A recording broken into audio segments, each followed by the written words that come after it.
ठाणे जिल्ह्याची तहान भागवणाऱ्या बारवी धरणाच्या स्वयंचलित दरवाजांमधून होत असलेल्या पाणी गळतीची गंभीर दखल अखेर MIDC प्रशासनाने घेतली आहे. धरणाच्या 4 स्वयंचलित दरवाजांमधून सातत्यानं पाणी गळती होत असल्याचं समोर आल्यानंतर याबाबत चिंता व्यक्त केली जात होती. 2 दरवाजांमधून मोठ्या प्रमाणात तर इतर 2 दरवाजांमधून किरकोळ स्वरूपात पाणी वाया जात होतं. पावसाचा अनिश्चित काळ आणि धरणातील पाणीसाठ्याबाबत निर्माण झालेल्या चिंतेच्या पार्श्वभूमीवर ही बाब अधिक गंभीर मानली जात होती.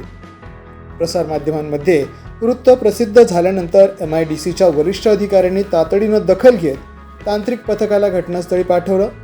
पथकानं धरणाची पाहणी करून दरवाजांची आवश्यक दुरुस्ती आणि देखभाल केली.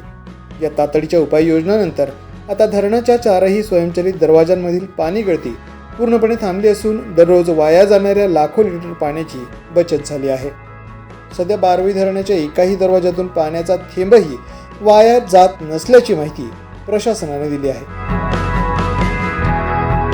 द पोलीस न्यूजसाठी नितीन पाटील, ठाणे.